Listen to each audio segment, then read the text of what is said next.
Cerca, ahí está. No, ¿Ya? no.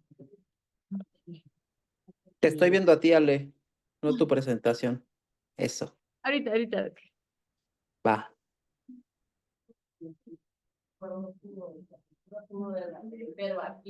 Ya la puede ver, ¿verdad?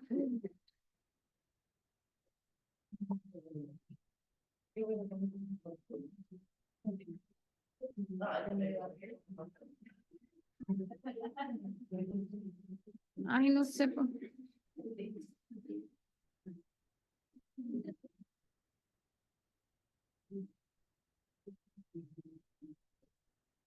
Se desconectó. ¿Cómo puedo hacer esta grande?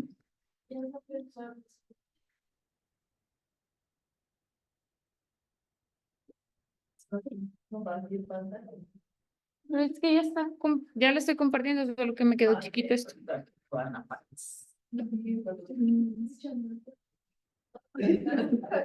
O sea, le puse compartir y se me puso así. Enter full screen. Ahí. Ahora sí. Ya.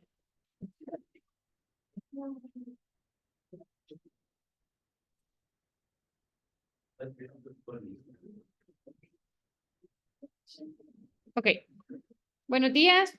El día de hoy se va a dar el tema de neumonía adquirida en la comunidad, impartida por mi persona. Soy R1 de Medicina Interna y supervisada por María Fernanda Osorno, R3. Bueno, vamos a comenzar con la definición. Es un proceso infeccioso del parénquima pulmonar que es secundario a la presencia de algún microorganismo, ya sea virus, bacteria, hongo. Y tenemos como dos clasificaciones, la neumonía adquirida en la comunidad, que se va a definir, pues este va a ser un paciente ambulatorio que tiene menos de 48 horas desde el ingreso a su hospitalización o más de 7 días desde el egreso hospitalario para que se pueda considerar una neumonía adquirida en la comunidad. Y solo para tener claro el otro, como del otro lado, la neumonía adquirida en el hospital es, se va a definir como más de 48 horas desde el ingreso hospitalario o que tenga más de 7 días desde el, menos de 7 días del ingreso hospitalario. Bueno, hablando un poco de epidemiología, en la de México, se diagnosticaron más de 127,000 casos nuevos de neumonía y de bronconeumonía en el 2021. Y en México, durante el periodo de 2010 a 2019, se registraron un total de 1,485,000 casos de neumonías y bronconeumonía. ¿En quiénes se vio más como la afectación? En los menores de 5 años y en los pacientes mayores de 65 años, con un total de un 58,5%. Cabe destacar que esta estadística es antes de pandemia, ¿verdad? Es hasta el 2019. Y dentro de las 10 principales causas de muertes en México, pues la influenza y la neumonía ocupan el 7º lugar. El 2022 ocupaban el 9º lugar. Y ya las del 2023, que son como las últimas, pues sí ascendió 2 lugares arriba. Ocupan el 7º lugar. Si lo dividimos como ya en total, pues sí ocupa el 7º. Si es en hombres, el 7º. Y si es en mujeres, pues ocupa el 5º lugar. Solo consideramos importante incluir esto de la vacunación, de qué personas vamos a vacunar. La guía recomienda la vacunación de la vacuna de neumococo a todas las personas con mayor riesgo de una infección. ¿Quiénes van a ser estas personas? Pues las personas mayores que tengan una edad arriba de 65 años o las personas inmunocompetentes o personas con algún tipo de asplenia funcional o anatómica o las inmunocomprometidas, ya sea por VIH, por falla renal, algún síndrome nefrótico, leucemia, linfoma. Y para las personas que no tengan alguna comorbilidad o no tengan algún alto riesgo, se debe de administrar la vacuna arriba de los 65 años, sin algún factor de riesgo. Bueno, la etiología es muy importante, pues, porque de acuerdo a eso va a ir nuestro abordaje y nuestro tratamiento. Entonces, los organismos que comúnmente causan, dentro de los bacterianos, está el Streptococcus pneumoniae, el Staphylococcus aureus, Pseudomonas, E. coli, Klebsiella. Dentro de los virus, pues anteriormente se creía el rinovirus humano, pero sabemos que actualmente pues el que ocupa el primer lugar es el coronavirus, ya en pospandemia. Y de hongos, histoplasma y coccicoides. ¿Ande? Coccicoides, perdón. También dentro de las neumonías típicas, los tres principales es Streptococcus pneumoniae, Haemophilus influenza y Staphylococcus aureus. Dentro de los atípicos, pues es el micoplasma, el clamidofilia y la legionela. Y las virales, según que como les digo, es antes de pandemia, eran las influencias, el rinovirus y el adenovirus. Y aquí solo quiero hacer una mención que hay una proporción del 2/3 de los pacientes que no se va a reconocer o no encuentran una etiología específica de algún patógeno que le esté causando la neumonía.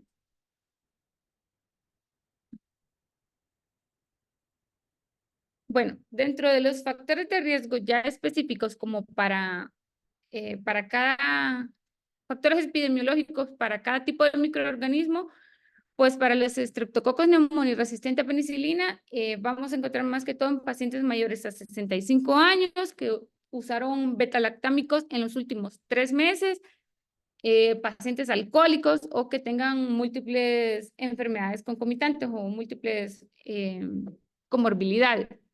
Para los bacilos entéricos gram negativos, vivan en como lugar de cuidados, como los asilos, o que tengan una enfermedad cardiopulmonar de base, también que hayan tenido uso reciente de los antibióticos. Factores de riesgo específicos más que todo. Para Pseudomonas aeruginosa también es que tenga una enfermedad o alteración pulmonar de base, como los pacientes con EPOC, los pacientes que tienen bronquiectasias, o que hayan usado corticosteroides más de 10 miligramos al día.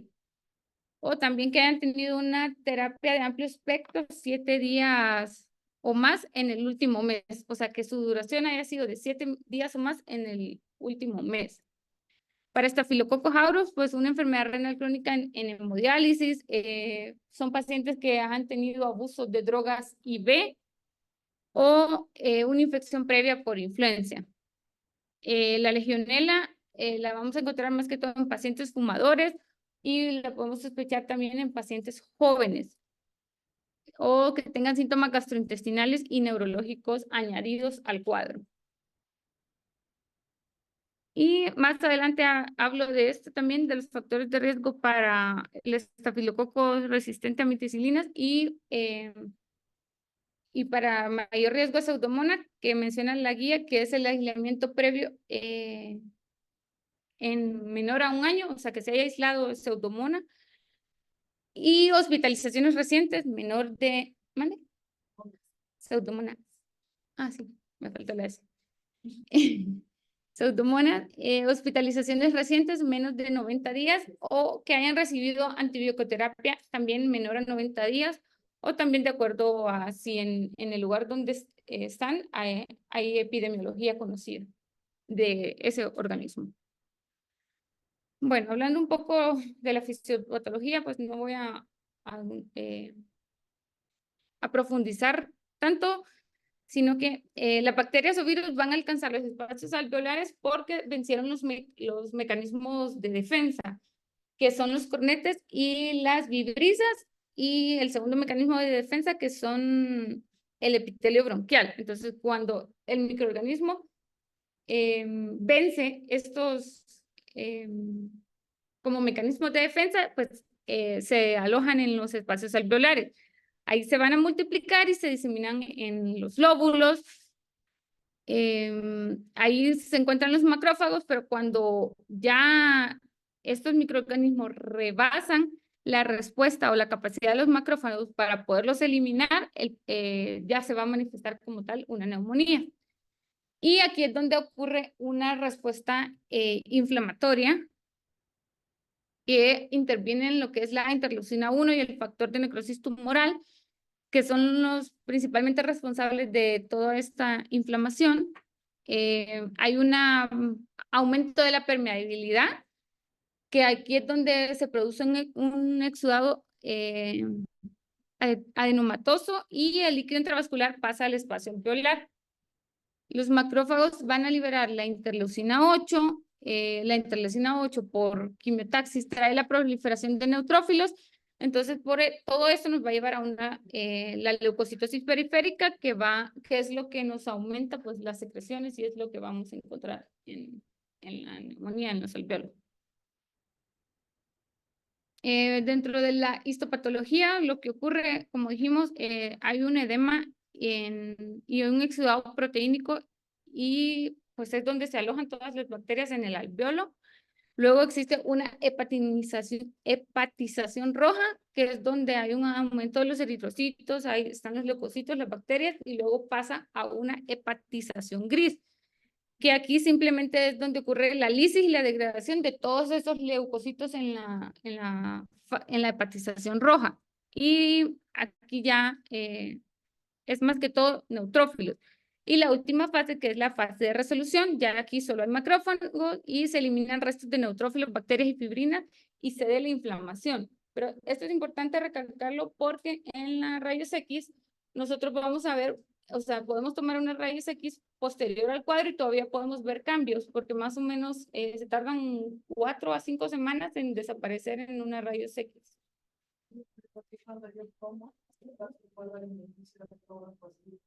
¿Mande? O sea, hablando de la fisiopatología y los mecanismos de defensa que debemos entender, pero ¿por qué cuando yo como no rompo aspiro y no me rompo mucho? ¿O por qué cuando, o sea, qué tiene que haber? O sea, Pues por la anatomía. Por eso, por ejemplo, si que no, pero más de la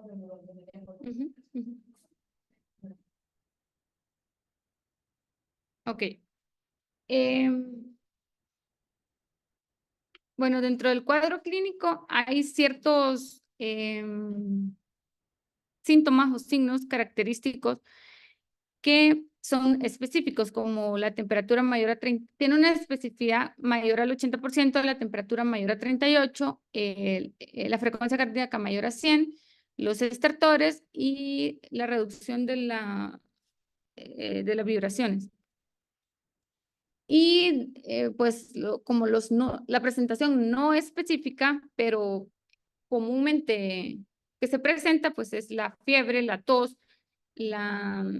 como dificultad para respirar, pueden haber vómitos, pero estos es un cuadro más inespecífico. Y bueno, no sé si... Para el diagnóstico, cabe resaltar que el diagnóstico clínico de la neumonía suele ser inexacto.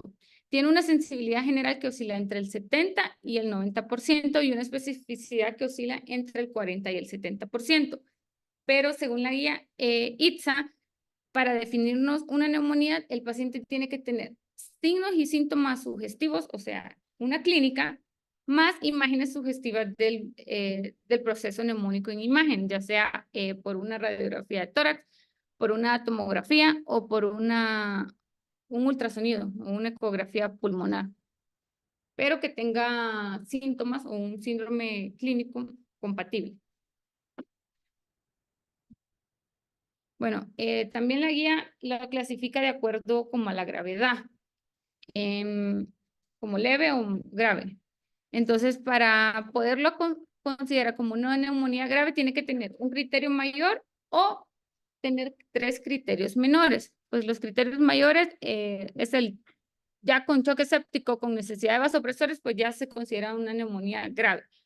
O que tenga una insuficiencia respiratoria que requiere ventilación mecánica, ya se considera una neumonía grave.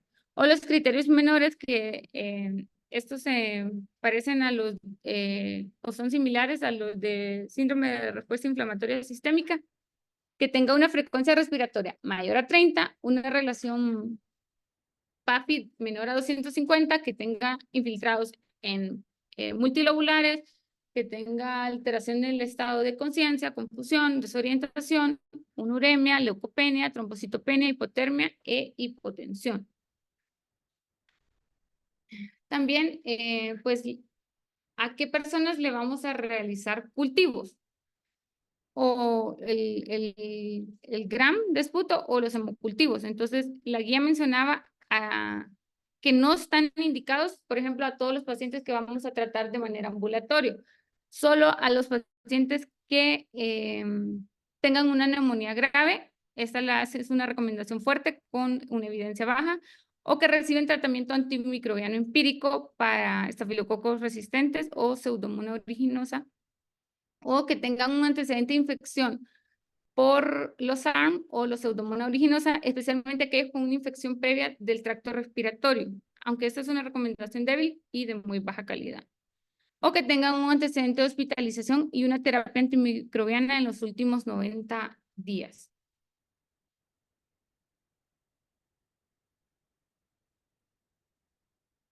Esta solo es una comparación como de las 3 guías: la Sociedad Europea, Respiratoria Europea, la ITSA y la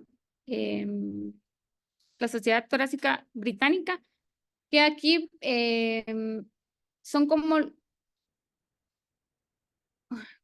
la guía de a quienes les vamos a pedir dependiendo de dónde estén. Si, por ejemplo, son pacientes manejados ambulatoriamente, pues casi todos concuerdan, solo el antígeno de neumococo y el VIH y tuberculosis tienen un poco de que difiere la guía británica, o los pacientes que tienen una neumonía no severa, o los pacientes que tienen una neumonía severa, que aquí también, o sea, solo quería como demostrarles como la comparación de las 3 guías en cuanto a los manejos de a quién se les iba a pedir cultivos y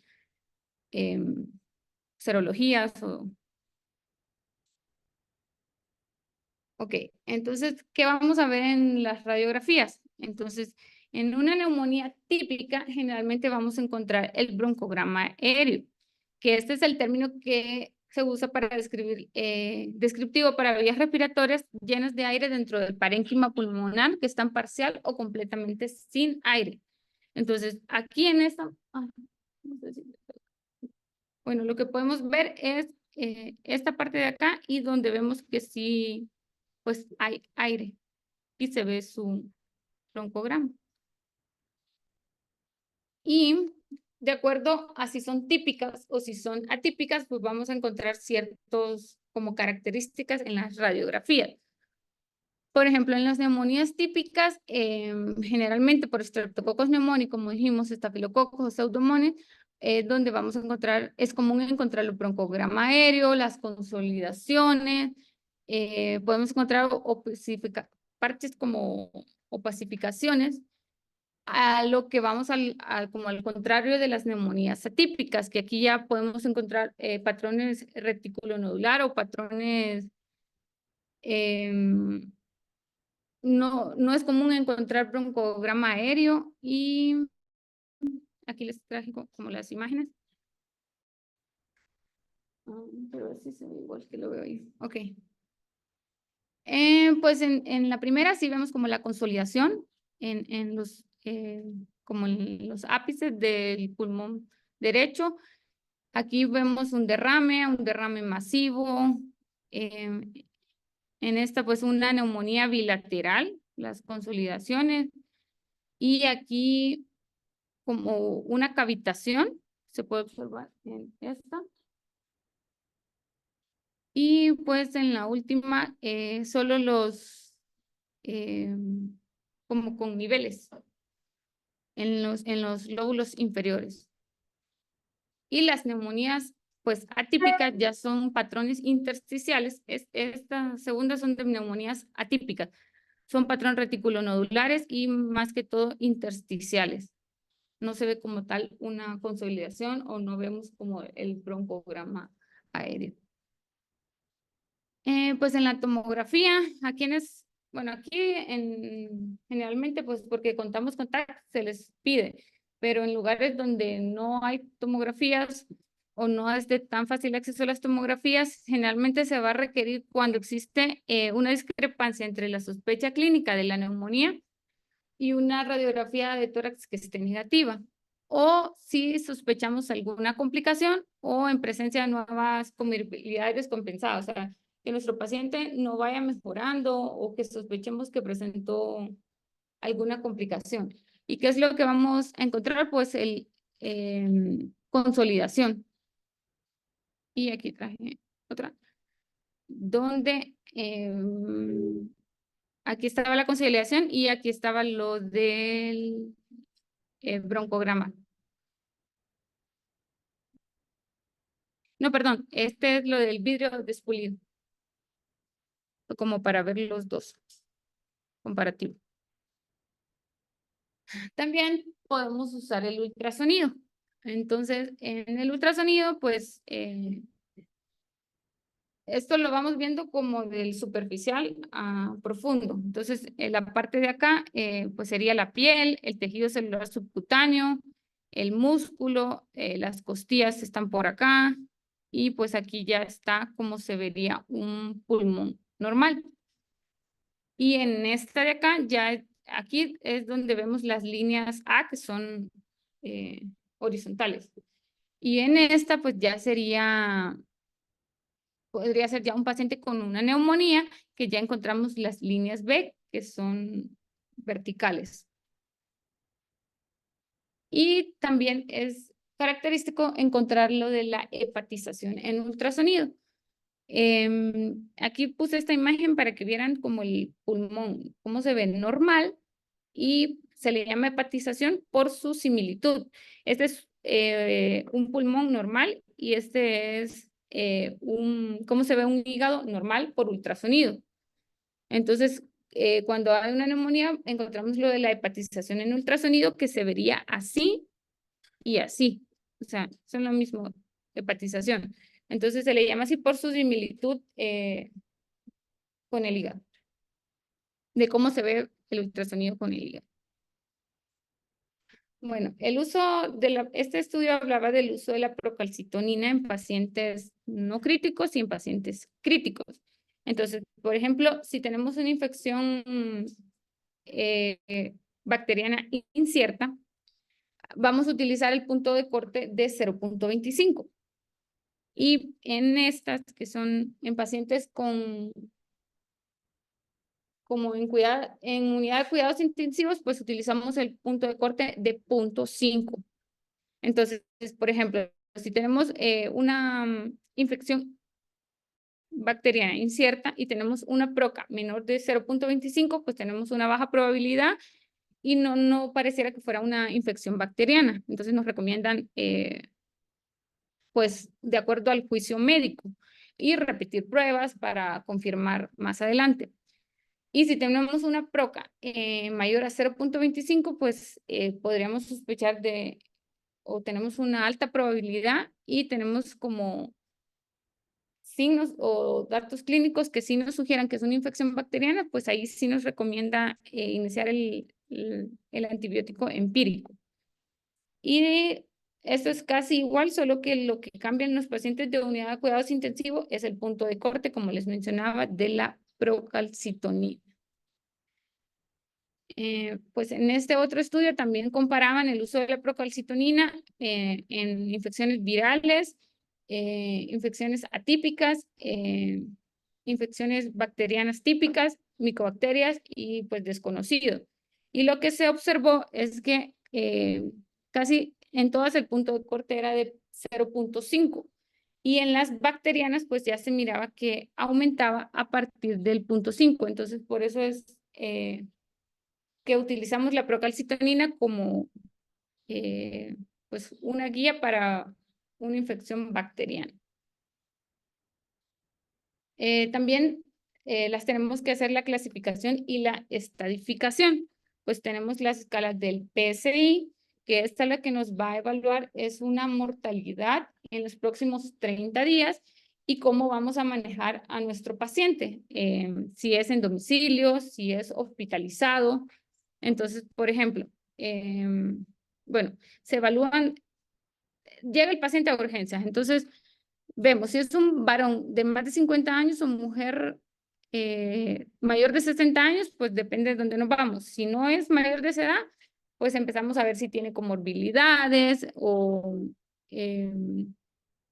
y si no tiene ninguna comorbilidad y ninguna alteración en la presión arterial sistólica, en la frecuencia y en la respiratoria, pues ya se califica como riesgo 1, su porcentaje de mortalidad es del 0.1 y se envía a domicilio.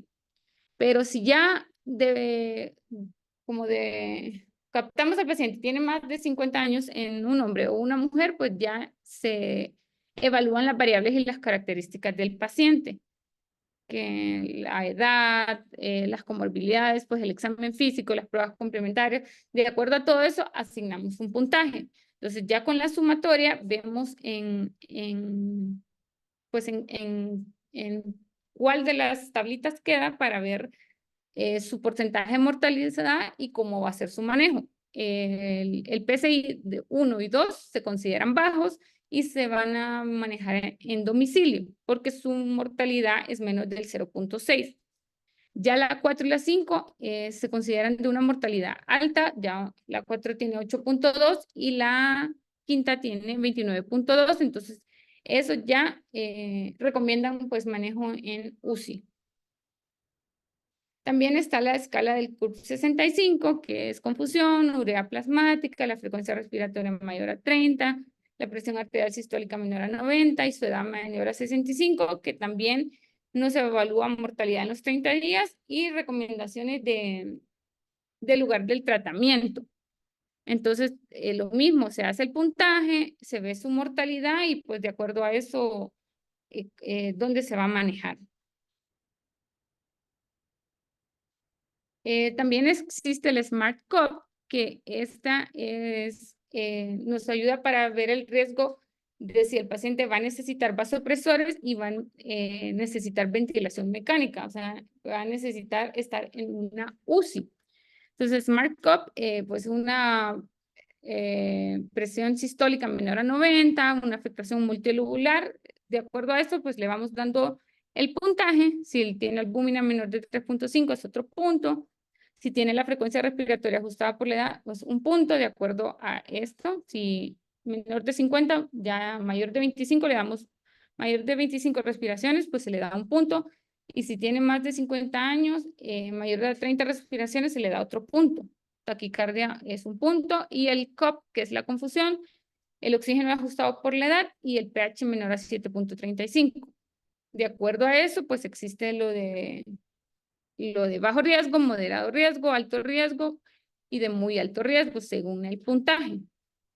Entonces, el Smart Cup tiene una sensibilidad del 79% y una especificidad del 78%. Ya con más de 5 puntos, pues ya el paciente sí necesitaría o tiene mayor riesgo de vasopresores y de ventilación. Y esta otra escala que es un poco más resumida, que es el SCAP o PSCUR 80, que es como que la simplifica más porque, por ejemplo, si el paciente tiene ya un pH menor a 7.30, ya se le dan ya 13 puntos, solo como con ese criterio. O si su presión arterial sistólica es menor de 90, pues ya se le da un puntaje de 11 puntos. Y está lo del CURB 80, que también es confusión, le dan 5 puntos, el boom mayor a 30, 5 puntos, las respiraciones, si es multilobular, o la PaO2 menor a 54, o la edad mayor a 80. Y también, de acuerdo al puntaje, pues de bajo riesgo, de riesgo intermedio o de riesgo alto según el puntaje. La SCAP o la PSCUR 80, pues nos predice el riesgo de una mala evaluación. SCURB 80. SCURB 80 es una regla de predicción. Es una regla de predicción que se supone que es más sensible que el CURB 65 que habitualmente utilizamos. Y es precisamente estas, igual que el PCI y y la otra el PUL 65. El PCI surge de un estudio de casi 14.000 pacientes que se hizo de manera ambulatoria. Sin embargo, las guías que mencionadas, que era la BTS, estas guías vieron y dijeron que como no carecen de mucha especificidad, entonces fue que formaron esta regla de predicción del grupo 80, que en realidad es una regla de predicción para ver qué pacientes tienen mayor riesgo de igual manera de tener una neumonía grave, y se supone que con esa predicción decir que los pacientes ya van a una unidad de cuidados intensivos. Igual, recuerden que lo más sensible, pues, el que más utilizamos, si es el PCI. El PCI se ha comparado con PUL 65 en cantidad de veces y pues se ve que por la única limitación teórica que tiene el PCI es el tiempo en que se toma tal. Pero pues esta regla sí también está válida. Una regla de predicción, la verdad.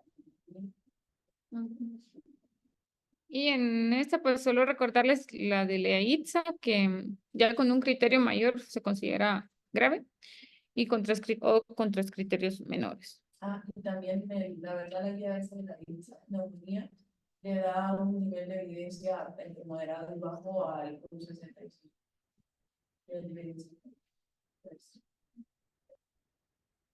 Okay.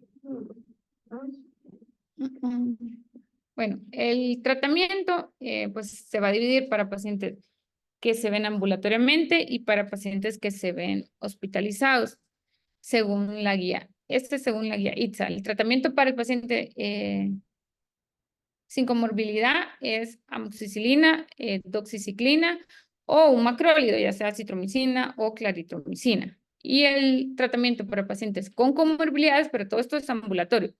Amoxicilina con ácido clavulánico o una cefalosporina, ya sea cefuroxima, más un macrólido o doxiciclina. O una monoterapia con una fluoroquinolona, podría ser levofloxacina. Y el tratamiento pues hospitalario también va a depender de si el paciente cuenta o no con factores de riesgo o sin factores de riesgo para Staphylococcus aureus resistente o para pseudomonas. Entonces, si no tiene factores, pues se le puede dejar ampicilina sulbactam. Creo que esa me dijiste, Fer, que no hay en México, ¿no? Ok, entonces podemos utilizar una cefalosporina, ceftriaxona y claritromicina o una monoterapia con quinolona.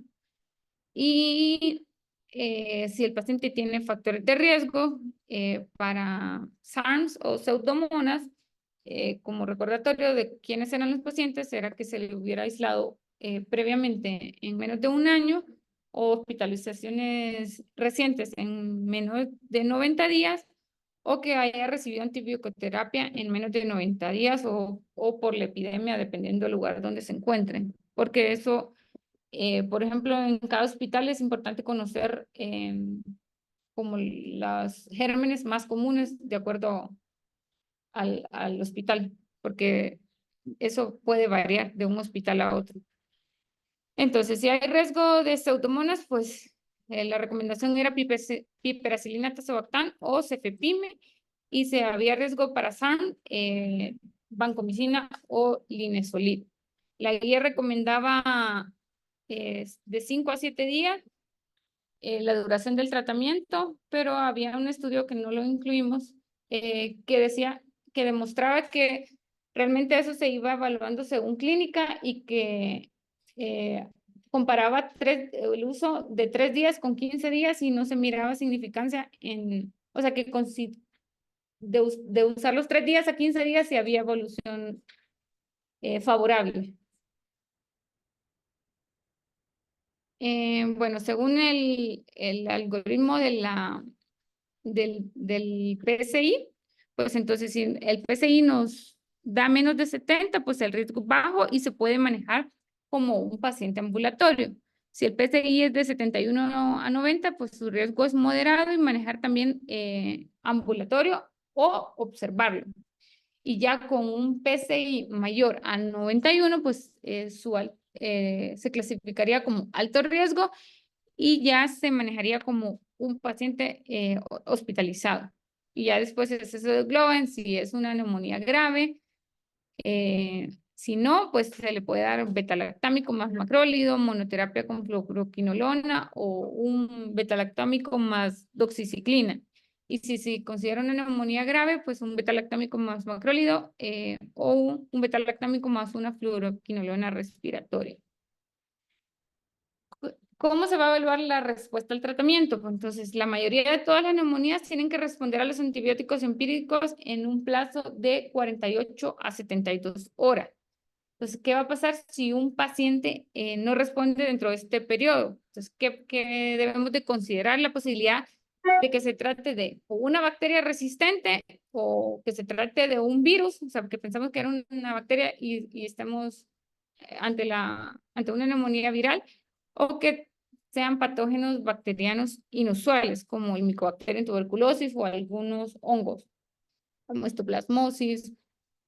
Entonces, si la condición del paciente se deteriora después de una respuesta inicial del tratamiento, entonces también debemos de considerar una embolia pulmonar, una colitis inducida por antibióticos y las complicaciones como un empiema, meningitis y endocarditis para poderlos abordar.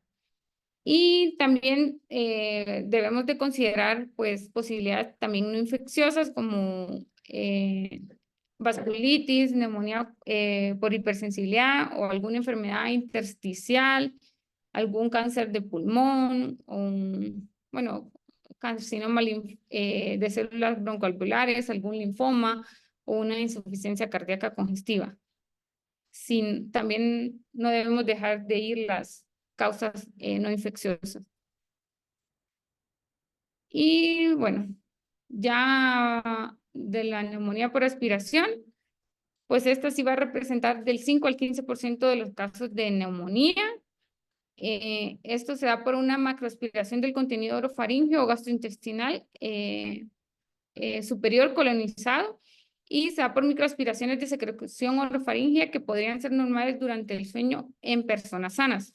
Entonces, ¿cuáles son los patógenos asociados en la neumonía por aspiración? Pues son similares a los que encontramos en la neumonía adquirida en la comunidad, que son el Streptococcus pneumoniae, Staphylococcus aureus, Haemophilus influenzae, y en la intrahospitalaria, pues la pseudomonas aeruginosa y los anaerobios, pues estos son muy bajos en frecuencia y se relacionan con alteraciones ya en el tracto digestivo. Bueno, ¿cuáles son los factores de riesgo para que ocurra esto? Entonces, que haya una alteración para la deglución o que el paciente tenga pues alteración en su estado de conciencia, que tenga algún compromiso del reflejo tusígeno, los ancianos, los pacientes residentes en hogares geriátricos, que el paciente tenga uso de sonda nasogástrica o que el paciente tenga alguna enfermedad neurodegenerativa o que el paciente tenga algún requerimiento de ventilación mecánica invasiva. Pues en los ancianos, sabemos que son uno de la población como que más riesgo tiene. La disfagia orofaríngea aumenta el riesgo de neumonía aproximadamente un 92% de los casos de neumonía por aspiración y estos pacientes generalmente cursan con la disfagia. Y el 20% de los pacientes extubados han presentado también disfagia y aspiraciones, con aproximadamente un 35% es porque persisten con alteraciones de la deglución post-intubación. ¿Cómo vamos a ver las manifestaciones clínicas? Pues pueden ser asintomáticos o podemos encontrar tos, disnea, episodios de broncoespasmos. En los procesos agudos, pues los síntomas se van desarrollando inmediatamente y esto ocurre pocas horas posterior a lo que, como a la aspiración. Y la aspiración de contenido gástrico en una neumonitis química es una aparición repentina de disnea, hipoxemia, taquipnea, taquicardia y hay crépitos finos. Los hallazgos radiológicos en la neumonía por aspiración generalmente se iban a encontrar en los lóbulos posteriores. Entonces, el artículo ponía de ejemplo que los infiltrados cavitatorios estaban en el lóbulo inferior izquierdo y uno en el superior izquierdo de cómo se iba a ver. Y en este, pues, habían infiltrados pulmonares bilaterales en la rayos X.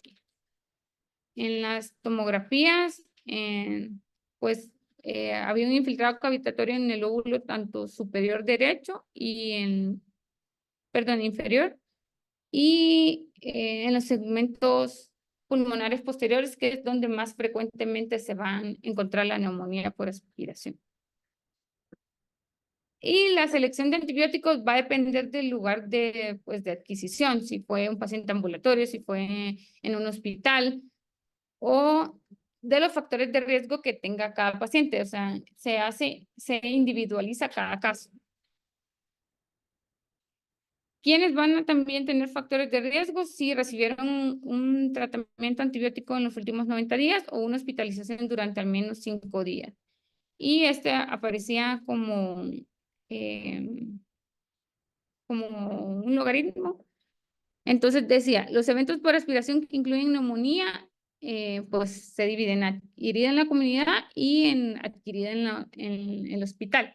Entonces, la radiografía de tórax anormal, ¿qué vamos a hacer? Entonces, aquí vemos, por ejemplo, se investiga si el paciente tiene una mala higiene bucal para ver qué tratamientos vamos a dar o si su higiene bucal es normal, para ver también con qué antibióticos vamos a dar. Y una radiografía de tórax normal, si es leve o moderado, pues se puede suspender los antibióticos y observar.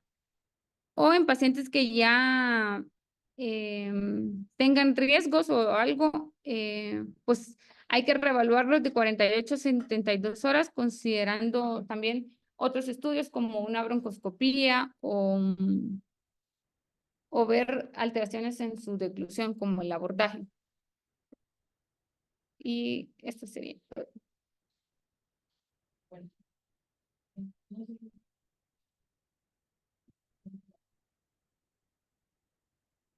por puntualizarlo, pero sí, muy importantes, siempre tener en cuenta que en pacientes hospitalizados con neumonía moderadas y severas es indicado realizarlo, ¿no? O sea, nosotros obviamente tenemos una serie de limitaciones importantes como el tipo de pruebas que podemos pedir. Ahorita afortunadamente ya tenemos un panel respiratorio incompleto, pero por lo menos vamos a estar buscando más frecuentes antivirales, ¿no? Para hacer las predominantes siempre. Nos empieza que nos COVID, rinovirus, otros, adeno, no se puede diagnosticar. Hay que considerar que la mayoría de las comunidades siempre van a ser virales, ¿no? Y con respecto a las bacterias, a todos estos pacientes que tengan neumonías moderadas graves, siempre hay que pedirles una muestra respiratoria, ¿no? ¿Cuál es el valor de esa muestra respiratoria? Pues, en términos de sensibilidad es muy bajo, ¿no? O sea, menos del 20-30% de los casos vamos a tener un aislamiento, pero el valor, digamos, clínico que nos aporta tener un aislamiento pues, es sumamente elevado, eso nos permite dirigir la terapia. Entonces, si se ponen como a pensar en la cantidad de neumonías, ya se nos olvida que hemos, en las cuales hemos llegado un diagnóstico la verdad es que cero, ¿no? O sea, yo no me acuerdo de ver ni un solo de tampoco, ni una sola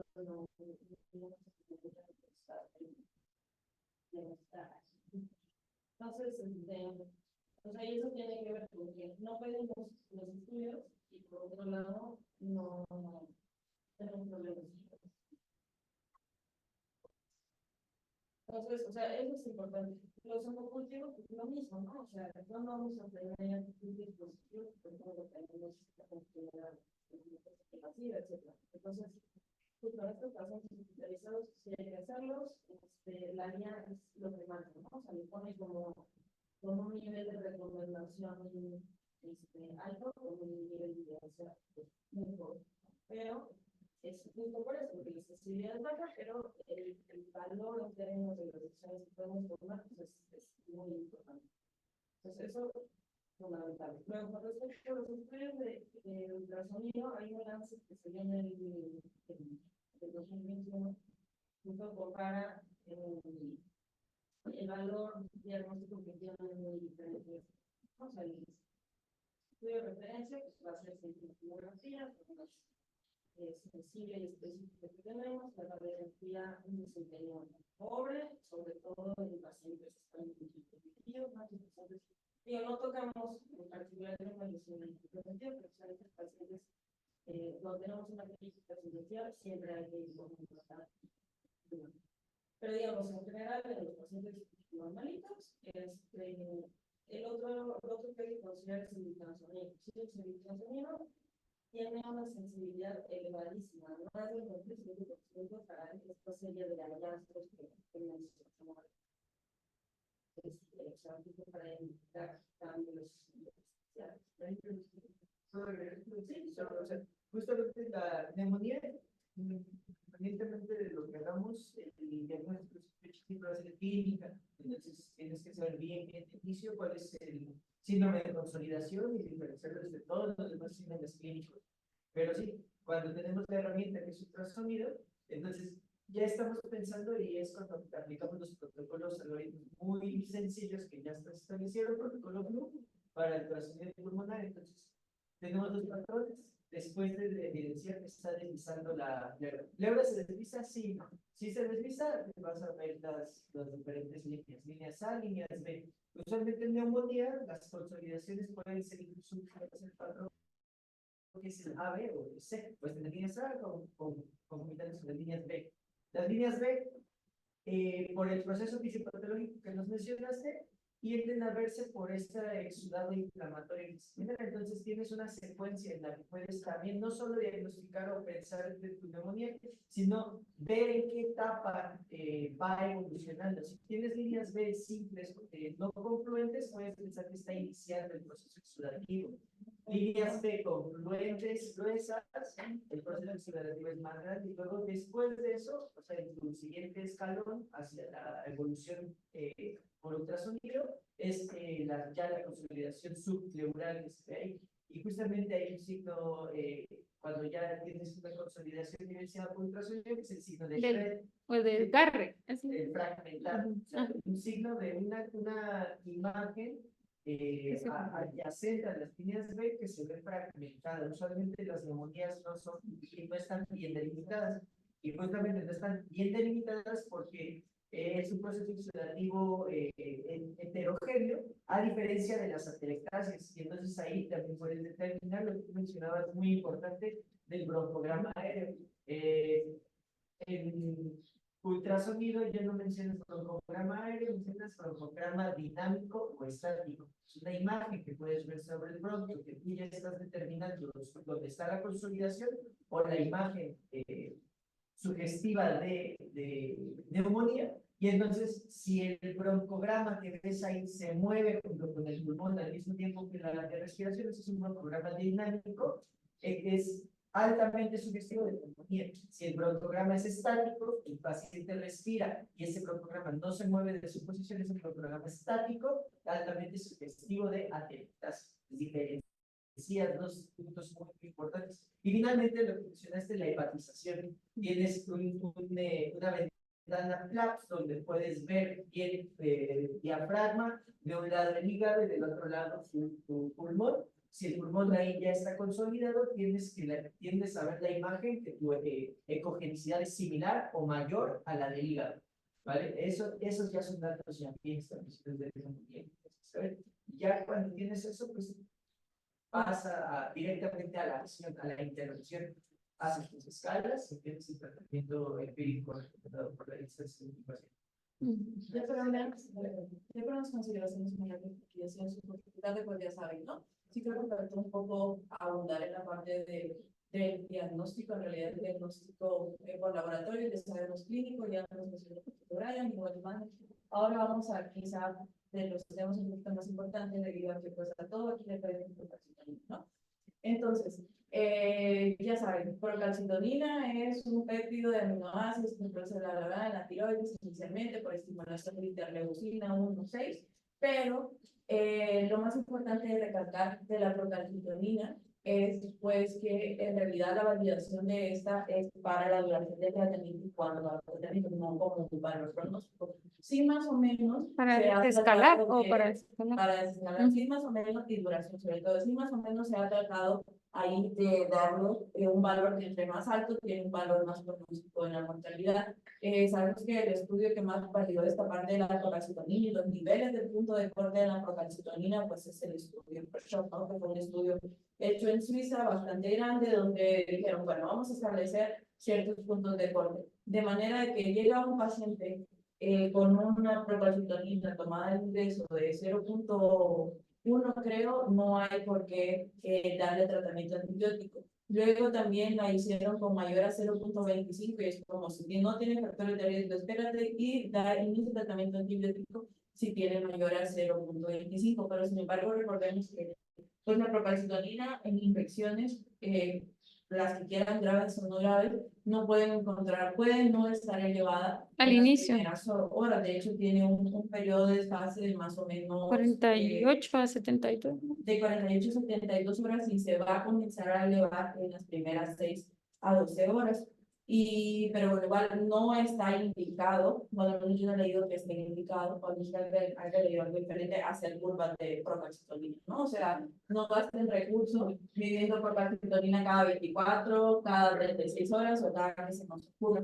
Eso sí que no está indicado hasta donde yo recuerdo. Luego también, pues, la procalcitonina, que ya sabemos que es producida por los hepatocitos, igual por estimulación de interleucina 1 y 6 y factor de necrosis tumoral alfa. La procalcitonina sí se puede relacionar un poco más con la mortalidad, al igual que los niveles de lactato. Los niveles de lactato mayor a 2, mayor a 2.3, sí confieren un valor pronóstico en pacientes con neumonía. Ya también están otros estudios, pues, otro que se pide la prueba de la hemoglobina, que se supone que pues, es un poco mejor que la procalcitonina, tanto para el diagnóstico como para los niveles, para la desescalada de los antibióticos. Y bueno, pues de las reglas, creo que las que utilizamos por 65, pues Sí, sí. bien.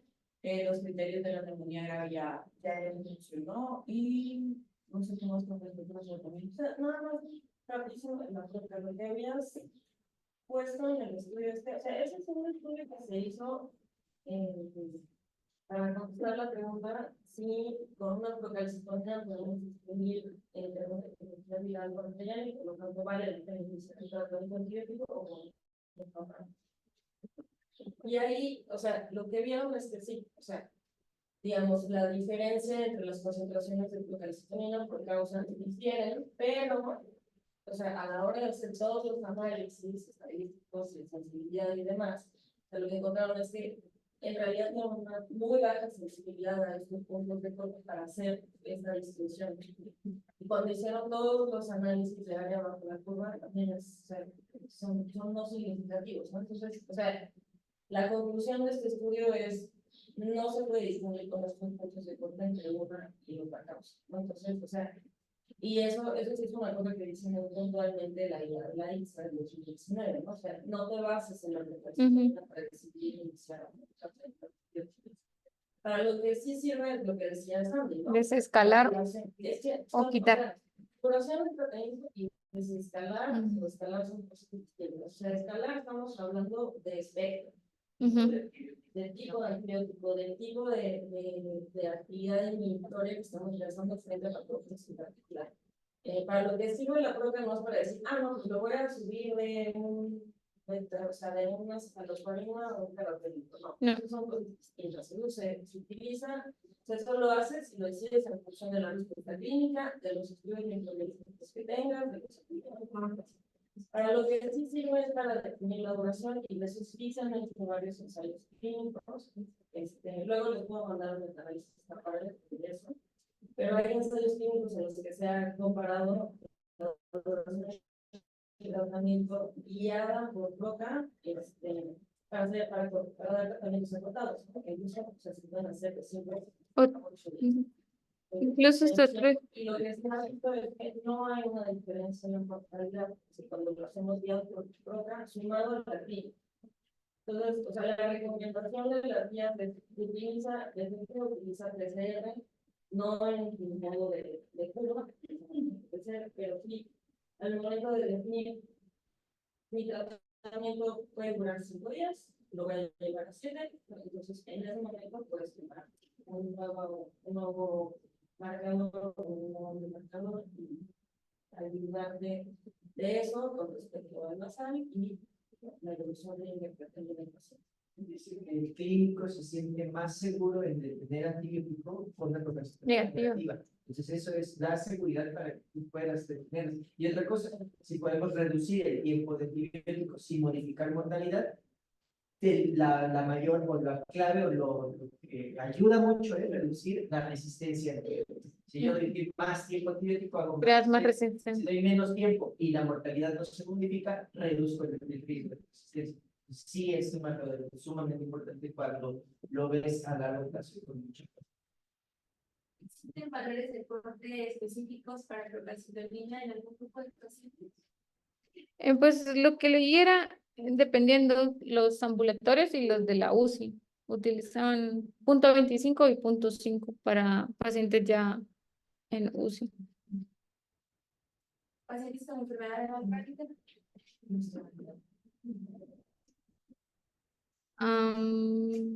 Para ellos, no, ¿Pacientes con lesión renal?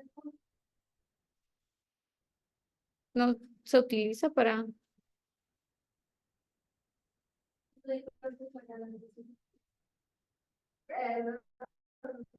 Pero incluso es un predictor para lesión renal de sepsis. Perdón. Una duda, y o sea, ¿cada cuánto la tendríamos que tomar? Entonces, oye, la tomamos en un inicio, o sea, cuando antes de iniciar el tratamiento, y de ahí si planeamos un tratamiento así podría, se tomaría, por ejemplo, al día 5 o a la mitad. Eso no es, lo puedes meter al día 5. Pero no vas a definir la duración del tratamiento solo con el tratamiento. Todo es como un conjunto. Bueno, Sí, yo entiendo, pero pues yo lo que quería saber era, o sea, bueno, entiendo que no cada 24, pero como que cuáles son las pautas para pedir tu siguiente época después de la de inicio, ¿no? Lo puedes hacer cuando tú tienes ejercicio. Utilidad de la PCR, ¿quiénes son las guías de los dos talleres? La PCR se utiliza como para ver, o sea, son reactantes de fase aguda, entonces para ver, no como para, o sea, sí nos ayuda el diagnóstico para iniciar el tratamiento cuando tenemos una PCR alta. Si no me equivoco, el primer día presentaron sí, ¿verdad? Presentaron a un paciente y les pregunté si habían pedido PCR. Creo que Justamente era la pregunta, si diagnóstica o dentro del tratamiento, ¿cuál era la utilidad? evalúa como la evolución de cómo va el tratamiento, pero como diagnóstica como tal, ella sola no es, siempre tiene que ver con clínica, o sea, tiene que abordarse todo, pues, clínica, pruebas de laboratorio, los reactantes de fase aguda. Lo de la procalcitonina sí hablamos que nadie respondió, pero lo de la PCR, o sea, los mismos sí hablan sobre una reducción mayor al 30% de las 72 horas de inicio de esquema antibiótico. Puede, obviamente no es un antibiograma, ¿no? O sea, es una prueba serológica. Sin embargo, sí nos ayuda a determinar si está teniendo una adecuada respuesta por disminución de la resistencia inflamatoria sistémica con el esquema antibiótico que establecimos. Entonces, si tenemos una PCR de 100, hoy tengo PCR de 100 antibiótico y en 72 horas Redujo. una PCR de 50, puedo quedarme con la idea de que el esquema Está respondiendo. que mi paciente tiene una respuesta a este esquema antibiótico. No estoy diciendo que adivine cuál era la etiología, que sí, no, la evolución. Ajá, es una guía importante. Que, pues sí, la verdad es que de lo que yo he leído es muchísimo más útil ahora incluso que Croca. Sí, muchísimo más útil. Entonces, pues creo que más barata, más accesible. Creo que hay que hacer escuela también con eso, ¿no? Sí. Sí, o sea, yo soy una porque vamos a ver, Croca, pero todos son de Croca, pero puede ser de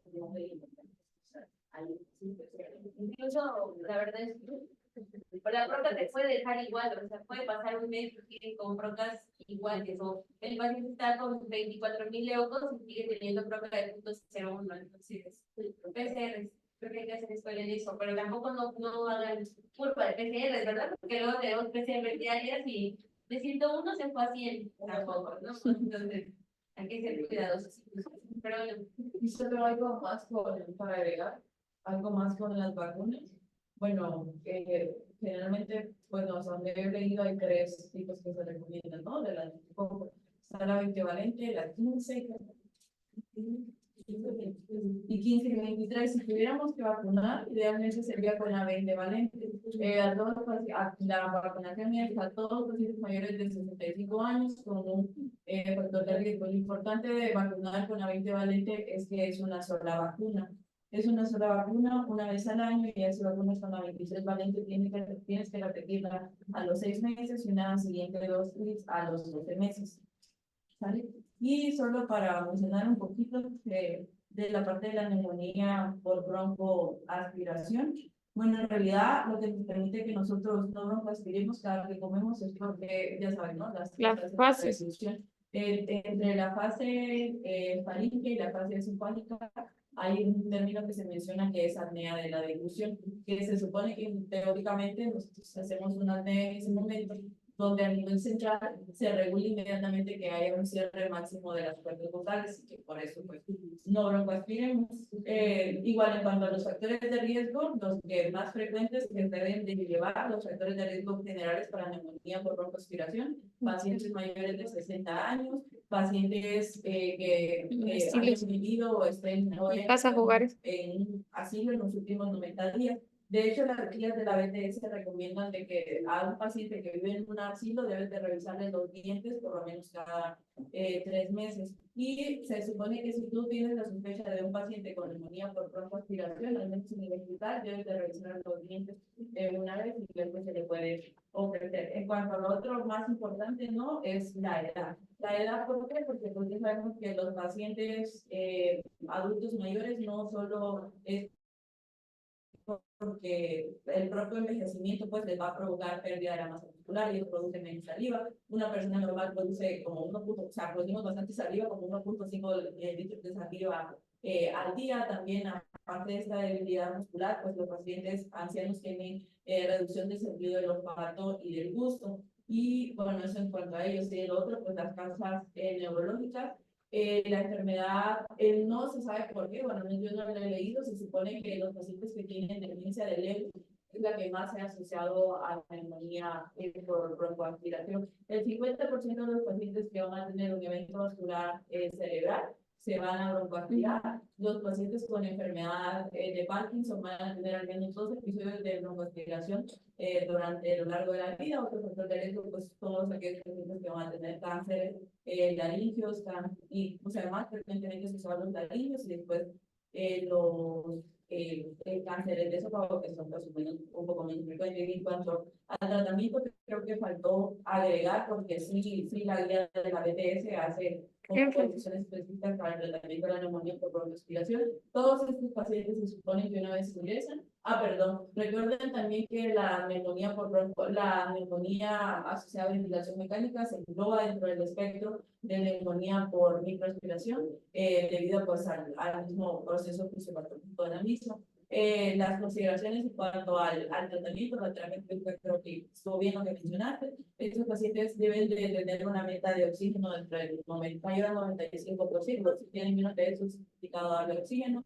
Hay que darles tromboprofilaxis porque ellos han visto que hacen mayor eventos trombóticos venosos. También hay que iniciar siempre alimentación temprana en ellos, porque precisamente por la edad y por todas las comorbilidades se ha visto de que tienen mayor proceso catabólico. Y lo más importante, que cuando un paciente tiene una neumonía por broncoaspiración y es por una causa neurológica, idealmente debe de recibir terapia respiratoria. La terapia respiratoria mínima que ellos deben de recibir por 2 meses, de 2 a 3 meses. Ya creo que pues, no, verdad, damos unos últimos par de detalles sobre el tratamiento. O sea, siempre considerar los factores de riesgo para iniciar una terapia no sea la convencional, que es una literatura con oído y siempre es terapia, ¿sí? O sea, sean los estudios comparativos entre monoterapia, que es psicología y las proteínas, y la mortalidad es mayor si usamos monoterapia. Siempre los estudios monoterapia, a menos que sea entonces, siempre las dos cosas. Y sobre el resto de antibióticos, o sea, considerar que los factores de riesgo más importantes para la gente de lesiones de guerra, si tenemos una colonización previa documentada de los humanos, ya sabemos que tienen un crecimiento de pseudomonas, entonces vamos a cambiar esos pseudomonas. O sea, eso es así. Y el otro es que ya tenemos hospitalización por uso de antibióticos en los últimos 90 días. Esos son los factores de riesgo. O sea, esta cosa de neumonía asociada a los cuidados de salud, no sé qué, se le da de la cabeza, y esa parte que tenemos para encontrar el tipo de antibiótico que vamos a utilizar. Para las neumonías de influenza, te recomiendo la guía, utilizar tratamiento antibiótico habitual, hacer terapias soportadas, si bien rápido es identificarse, las neumonías por estafables. Y otra cosa que no dijiste, que es muy importante, que no son las guías del 2019, porque los estudios de ensayo clínico más importante que lo demuestra es paciente que está en la de mañana, es el tiempo, que es el uso de esteroides niños, claro. Pues ya no va a quedar tiempo. Chequen. No, bueno, Sí, yo soy. Las recomendaciones de las próximas días de la INSA van a cambiar y van a incluir el uso de esteroides pacientes. Pero bueno, no son las 9, si quiero decir, llegamos a las 10. Sí, es súper tarde, sí. Hay que tratar de hacerlo como más rápido, pero